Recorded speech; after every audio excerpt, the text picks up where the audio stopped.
Hello बच्चों, देखिए अभी हम लोग CUET यूजी एंट्रेंस एग्ज़ाम 2023 के लिए हिंदी लैंग्वेज पेपर में most very very important MCQ यानी ऑब्जेक्टिव क्वेश्चन आंसर को पढ़ेंगे, जो आपके CUET यूजी 2023 के एग्ज़ाम में डायरेक्ट पूछा जाएगा। तो चलिए देर ना करते हुए वीडियो को शुरू करते हैं। और अभी हम लोग हिंदी टेस्ट पेपर में CUET यूजी एंट्रेंस एग्ज़ाम 2023 के लिए प्रीवियस ईयर क्वेश्चन पेपर को पढ़ते हैं। देखिए क्वेश्चन नंबर 1 से यानी सवाल नंबर 1 से पढ़िए। हिंदी भाषा में वर्णों की संख्या कितनी है? हिंदी भाषा में टोटल वर्णों की संख्या है 44 यानी 44। एक का सही उत्तर ऑप्शन 2 होगा, 2। याद रखिएगा, हिंदी भाषा में टोटल वर्णों की संख्या है 44 यानी 44। एक का सही उत्तर ऑप्शन 2 होगा, 2। आगे देखिए सवाल नंबर 2 को पढ़िए।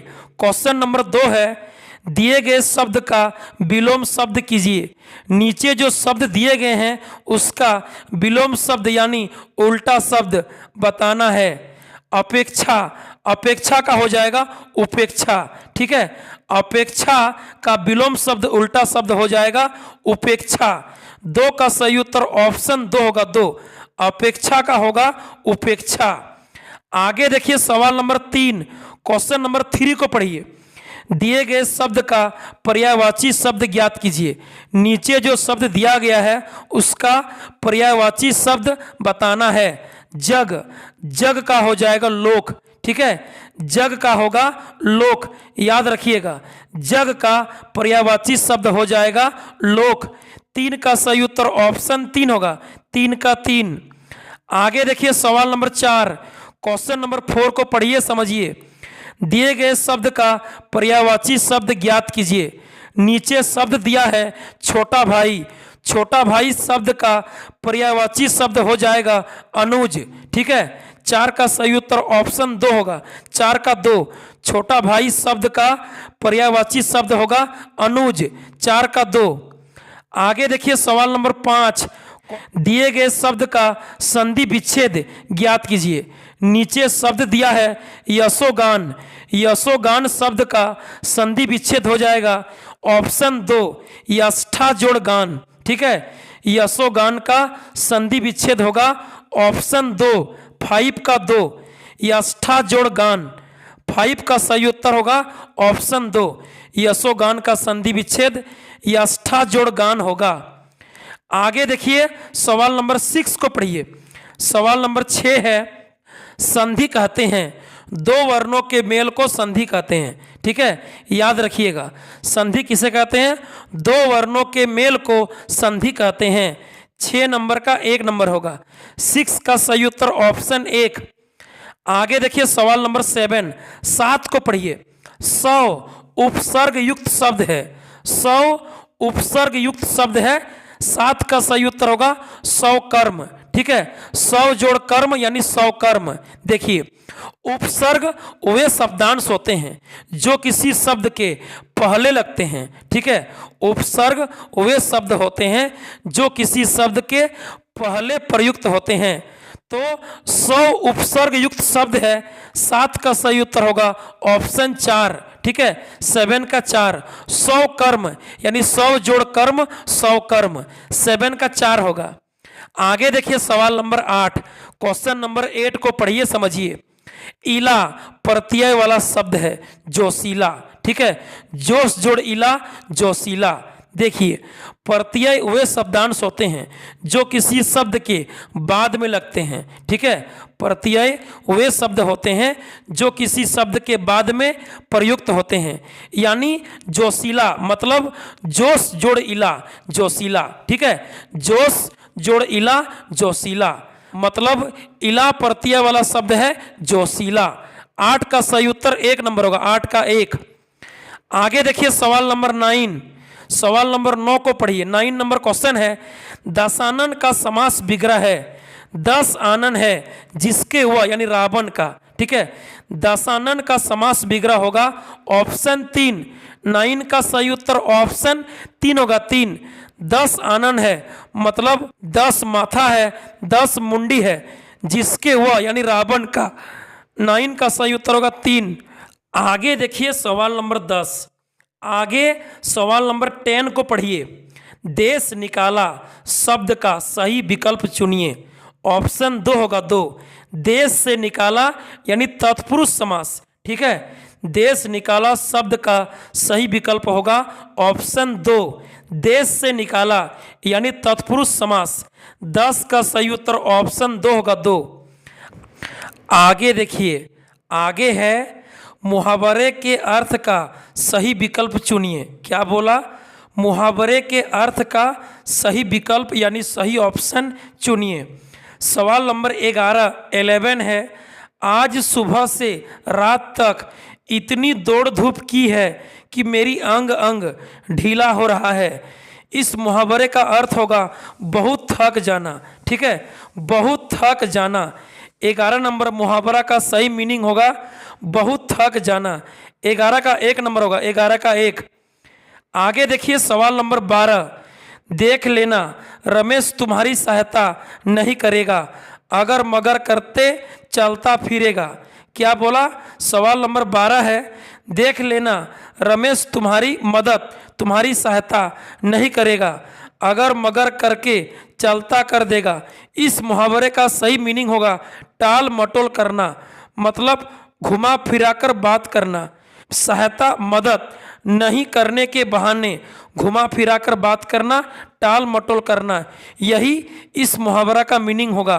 12 का 1 नंबर, 12 का 1। आगे पढ़िए। निम्नलिखित शब्द का जो पर्यायवाची शब्द नहीं है उसे चुनिए। सवाल नंबर 13 में है सिंह। सिंह शब्द का पर्यायवाची शब्द होगा शेर, केसरी, मृगराज। लेकिन ऑप्शन 3 मृग नहीं होगा। मृग मतलब होता है हिरन। ठीक है, मृग मतलब होता है हिरन। ठीक है, तो सिंह शब्द का पर्यायवाची शब्द नहीं होगा मृग। ऑप्शन 3 मृग नहीं होगा, क्योंकि मृग मतलब होता है हिरन। 13 का 3। आगे देखिए सवाल नंबर 14 हिंदी भाषा की लिपि क्या है? देवनागरी। ठीक है, आप लोग सभी जानते हैं कि हिंदी भाषा को हमेशा देवनागरी लिपि में लिखा जाता है। 14 का 2 होगा, 14 का 2 देवनागरी। आगे देखिए सवाल नंबर 15 को पढ़िए। निम्नलिखित में से किसकी लिपि देवनागरी नहीं है? इनमें से किसका लिपि देवनागरी नहीं है? तो आप जानते हैं नेपाली, हिंदी, संस्कृत ये सभी भाषा को देवनागरी लिपि में ही लिखा जाता है, लेकिन पंजाबी को नहीं। ठीक है, पंजाबी को पंजाबी भाषा में ही लिखते हैं, देवनागरी में नहीं लिखते हैं। ठीक है, 15 का 3 नंबर होगा, पंजाबी को देवनागरी लिपि में नहीं लिखते हैं। 15 का 3। आगे देखिए सवाल नंबर 16 को पढ़िए। सवाल नंबर 16 है, निम्नलिखित में तत्सम शब्द कौन सा है? इनमें से तत्सम शब्द है अश्रु। ठीक है, अश्रु एक तत्सम शब्द है। 16 का 2। आगे देखिए 17 को पढ़िए। निम्नलिखित में तद्भव शब्द कौन सा है? इनमें से तद्भव शब्द है गांठ। ऑप्शन 4 यानी गांठ। ठीक है, गांठ ऑप्शन 4 एक तद्भव शब्द है। 17 का 4। आगे देखिए सवाल नंबर 18 को पढ़िए। निम्नलिखित में देशज शब्द कौन सा है? इनमें से देशज शब्द है कांच। कांच एक देशज शब्द है। ठीक है, 18 का सही उत्तर 1 होगा, 18 का 1। कांच एक देशज शब्द है, 18 का 1। आगे देखिए सवाल नंबर 19 यानी आगे 19 नंबर क्वेश्चन को पढ़िए। खाली जगह है भी बाजार जाना है। ठीक है, रिक्त स्थान को भरना है, खाली जगह है भी बाजार जाना है, सर्वनाम शब्द से भरना है। यानी सवाल नंबर 19 में सर्वनाम शब्द को भरकर वाक्य को पूरा करना है। खाली जगह है भी बाजार जाना है, तो आंसर होगा मुझे। ठीक है, मुझे भी बाजार जाना है, सर्वनाम शब्द होगा मुझे भी बाजार जाना है। 19 का 4। आगे देखिए 20 नंबर सवाल है, वह खाली जगह है चलता है। क्रिया विशेषण शब्द को भरना है खाली जगह में, ठीक है। खाली जगह में क्रिया विशेषण शब्द को भर के वाक्य को पूरा करना है। तो आंसर होगा धीरे धीरे, ठीक है। वह धीरे धीरे चलता है। 20 का सही उत्तर होगा 2, ठीक है। 20 का 2, वह धीरे धीरे चलता है। क्रिया विशेषण शब्द होगा धीरे धीरे। 20 का 2। आगे देखिए, आगे है रिक्त स्थानों की पूर्ति दिए गए विकल्पों में से उचित अवयव शब्द चुनकर कीजिए, ठीक है। क्या बोला? नीचे रिक्त स्थानों को भरना है उचित अवयव शब्द का प्रयोग करके, चुनकर। सवाल नंबर 21, 21 को पढ़िए। हमें अपनी सभ्यता और संस्कृति पर गर्व है। और होगा और, ठीक है। 21 नंबर सवाल का सही उत्तर होगा ऑप्शन 2, ठीक है। हमें अपनी सभ्यता और संस्कृति पर गर्व है। और होगा और। 21 का 2। आगे देखिए 22 को पढ़िए।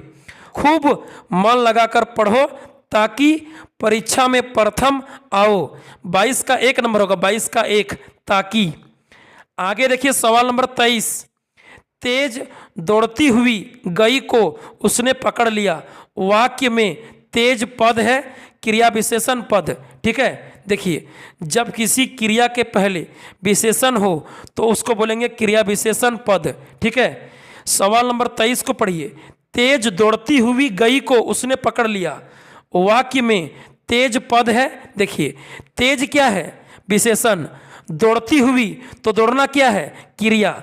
जब क्रिया के पहले विशेषण हो तो उसे कहेंगे क्रिया विशेषण पद। 23 का 1 नंबर होगा, 23 का 1। आगे देखिए 24 निम्नलिखित शब्द का लिंग बदलिए, ठीक है। नीचे शब्द दिया है बालक। बालक शब्द का लिंग होगा बालिका, ठीक है। बालक पुल्लिंग है, बालक का स्त्रीलिंग होगा बालिका। 24 का 2, बालिका, ठीक है। आगे देखिए सवाल नंबर 25 को पढ़िए। निम्नलिखित शब्द का लिंग बदलिए। नीचे शब्द है कवि। कवि शब्द का लिंग होगा कवित्री, ठीक है। कवि एक पुल्लिंग है, उसका स्त्रीलिंग होगा कवित्री, ठीक है। कवि पुल्लिंग शब्द का स्त्रीलिंग होगा कवित्री। 25 का 3। आगे देखिए 26 निम्नलिखित शब्द का वचन बदलिए। निम्नलिखित नीचे दिए गए शब्द का वचन बदलिए। कविता, कविता है एक वचन, इसका बहुवचन होगा कविताएं, ठीक है। कविता एक वचन शब्द है जिसका बहुवचन होगा कविताएं। 26 का 1। आगे देखिए 27 निम्नलिखित शब्द का वचन बदलिए। नीचे शब्द है चिड़िया। चिड़िया का बहुवचन होगा चिड़िया, ठीक है। चिड़िया एक वचन शब्द है जिसका बहुवचन होगा चिड़िया। 27 का 2। आगे देखिए 28 को पढ़िए। 28 नंबर सवाल को पढ़िए। 28 है पंडित जी ने बड़े प्रेम से भोजन किया। पंडित जी शब्द में कारक है अपादान कारक, ठीक है। पंडित जी ने बड़े प्रेम से भोजन किया। पंडित जी शब्द में कारक है अपादान कारक, अपादान, ठीक है। अलग हो रहा है इसलिए होगा अपादान कारक, ठीक है। पंडित जी भोजन से अलग हो रहा है। पंडित जी भोजन कर लिया है, ठीक है। तो पंडित जी भोजन से अलग हो रहा है तो होगा अपादान कारक। 28 का 2, अपादान कारक। आगे देखिए 29 को पढ़िए। 29 नंबर क्वेश्चन है दीपक रात दिन मेहनत करता था। वाक्य में रात दिन कौन सा समास है? द्विंद समास, ठीक है। दीपक रात दिन मेहनत करता था। रात दिन कौन समास है? द्विंद समास, ठीक है, द्वंद्व समास। 29 का 3 होगा। रात दिन एक द्वंद्व समास है। 29 का 3। आगे देखिए सवाल नंबर 30 को। आगे अंतिम क्वेश्चन 30 को पढ़िए। हिंदी भाषा में काल के कितने भेद हैं? 3। हिंदी भाषा में काल यानी टेंस के 3 भेद हैं, ठीक है। वर्तमान काल, भूतकाल, भविष्यत काल, ठीक है। आप लोग ग्रामर में, व्याकरण में पढ़े हैं। काल यानी टेंस के 3 भेद हैं, present tense, past tense, future tense, यानी वर्तमान काल, भूतकाल, भविष्यत काल। काल के 3 भेद हैं, 3। 30 का 2 होगा, 30 का 2। इस वीडियो को अधिक से अधिक सभी दोस्तों तक शेयर कीजिएगा।